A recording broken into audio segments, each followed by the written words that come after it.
KBS 제주방송 총국이 마련해 지난주 방송한 특집 다큐 공백, 제주가 채워야 할 어떻게 보셨습니까? 이번 특집을 제작한 취재기자와 못다한 이야기 나눠보겠습니다. 나종훈 기자 나와 있습니다. 어서 오세요. 네. 제목이 공백이었습니다. 네. 왜 이렇게 정했을까요?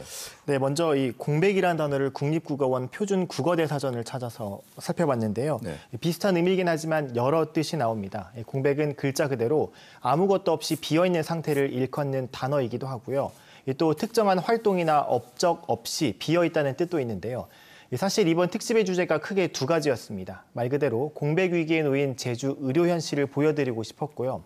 또 하나는 한때 의료혁신단지로 추진하다가 표류하고 있는 제주 헬스케어 타운의 모습을 보여드리고 싶었거든요. 그래서 고민하다가 이 공백이란 단어가 이 두 가지 주제를 모두 담을 수 있는 단어라고 생각해서 공백이라고 지어봤습니다. 좀 요약해보자면 제주가 채워야 할 의료 인프라, 그리고 제주 헬스케어 타운에 채워야 할 의료라는 기능을 강조하고 싶었습니다. 네, 그러니까 이번 특집의 주제가 크게 아까 제주 의료와 헬스케어 타운이었는데 네. 그럼 주제를 이렇게 선정한 이유는 뭐예요? 네, 사실 이번 특집을 준비하면서 도민들께서 공감할 수 있는 주제가 무엇일까도 고민을 해봤거든요. 이 열악한 제주 의료 인프라는 도민 누구나 공감할 수 있는 주제겠다 이렇게 싶더라고요. 그리고 무엇보다 올해 제주대학교 병원이 상급 종합병원에 도전하는 긴 여정에 들어갔었고요.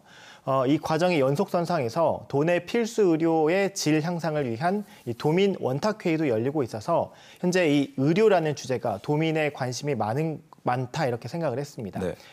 그렇다고 단순 의료라는 주제로만 한정하기에는 그동안 KBS 제주가 여러 차례 기획뉴스를 통해서 제주 의료의 현실과 대안을 보도해드리기도 했고요.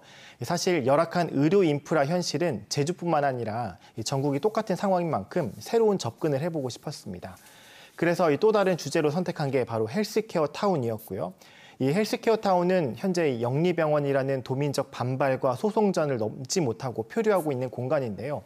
올해 영리병원 관련된 소송이 정리되면서 이 헬스케어 타운이 앞으로 어떤 곳으로 새롭게 시작할지 관심이 가더라고요.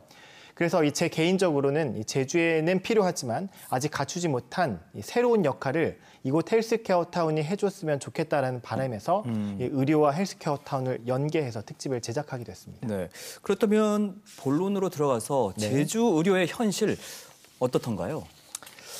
제가 이번에 취재하면서 좀 놀랐던 부분이 상당히 많은 도민들이 원정 진료를 떠나고 있는 현실이라는 겁니다. 지난해 기준으로 원정 진료를 떠난 제주 도민이 14만여 명이 넘어섰거든요. 14,000여 명이 아니고요. 네, 그렇습니다. 제가 이 그래프를 하나 보여드릴 텐데요. 이거는 국민건강보험공단에서 제공하는 자료를 CG로 만든 것입니다. 저도 처음에는 이 숫자를 믿지를 못해서 건강보험공단에 몇 번이고 전화를 해서 확인을 했거든요. 근데 이 14만여 명이라는 숫자는 제주에 주소를 둔 사람이 다른 지역 병원을 이용한 사례였고요. 네. 이 가운데는 물론 진짜 제주에서 치료나 어떤 진단, 진료를 할 수 없어서 다른 지역 병원으로 가시는 분들이 당연히 포함돼 있고요. 또는 주소는 제주에 두고 예를 들어 대학교를 서울과 같은 다른 지역을 다니면서 그 지역 병원을 이용하는 사람도 포함되긴 한 숫자인데 네. 어찌됐건 이 수치만 보면 전체 제주 도민을 한 70만 명으로 가정을 한다면 도민 5명 중 1명은 적어도 1년에 한 번씩 다른 지역 병원을 이용했다는 얘기가 되는 거죠. 그리고 이들이 병원비로 낸 금액만 1년에 2천억 원을 훌쩍 넘기고 있는 실정입니다. 또 이 가운데서 좀 특정을 해서 17,000여 명은 진료뿐만 아니라 실제 입원까지 했던 것으로 조사가 됐습니다. 도민들이 그럼 왜 이렇게 원정 진료를 떠나고 있는 건가요? 이 원정 진료의 이유는 사실 다양합니다. 실제로 먼저 제주에서는 치료할 수 없는 중한 질병 때문에 가는 분들이 당연히 있겠죠. 네. 예를 들자면 도내 종합병원에 암센터가 있죠. 제대병원이든 한라병원이든 여기서는 위암 같은 질환은 치료할 수 있어도 유방암 같은 질환은 치료할 수 없다고 하더라고요. 왜냐하면 의사가 없기 때문인데요. 아무래도 똑같은 암이라도 전문 분야가 다르기 때문이겠죠. 이런 환자들은 어쩔 수 없이 원정 진료를 떠날 수밖에 없는 상황이고요.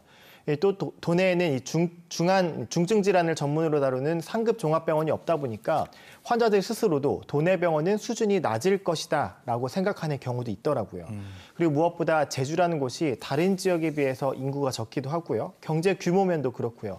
그렇기 때문에 의사들도 더 좋은 환경을 찾아서 다른 지역으로 떠나면서 이 진료 과목에 공백이 생기고 그러면 이 환자들은 어쩔 수 없이 제주를 떠나야 하는 상황 이런 것들이 생기고 있는 것입니다. 근데 의료 공백은 환자들의 이탈을 가속화하고 그렇죠. 또 환자들이 이탈하게 되면 결국엔 또 의료진들의 이탈도 이어지게 되고 그렇죠. 이게 악순환이 반복되는 것 같아요. 그러면 이 헬스케어 타운 해법이 될 수 있나요? 사실 어느 한 공간만으로 제주의 공백을 채울 수 있다라고는 말할 수는 없습니다. 사실 이 의료 공백을 해결하는 문제는 정책적 그리고 사회적인 접근과 노력이 모두 필요한 부분인데요.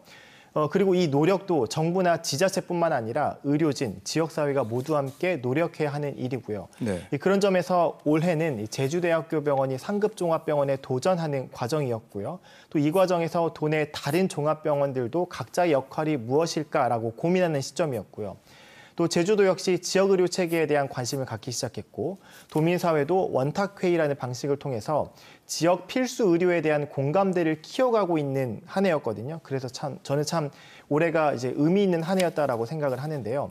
이렇게 지역사회 차원에서 의료에 대한 여러 가지 고민을 할 때 헬스케어 타운을 활용하는 방법도 있을 것이란 일종의 생각거리를 도민들 그리고 지역사회에게 던지고 싶었고요. 네. 그래서 해외 다른 사례를 통해서 여러 가능성을 모색해보고 싶었습니다. 그리고 헬스케어 타운은 단순하게 이제 의료관광단지라고 생각하는 경향이 있는데 그런 걸 떠나서 지역에 필요한 기능을 어떻게 담아낼 수 있을까? 또 어떤 기능을 담아낼 때 도민들이 알아서 찾는 곳이 되고 또 다른 지역, 다른 나라에서도 찾을 수 있는 공간이 될 것이라는 점을 강조하고 싶었습니다. 그리고 무엇보다 가장 중요한 것은 어떻게 보면 뻔한 말일 수 있지만요. 의료 인프라 확충, 의료 서비스 향상이라는 과제는 어느 한 곳의 노력만으로는 해결할 수 없다. 각계각층에서 다각적인 노력이 있어야 한다는 겁니다.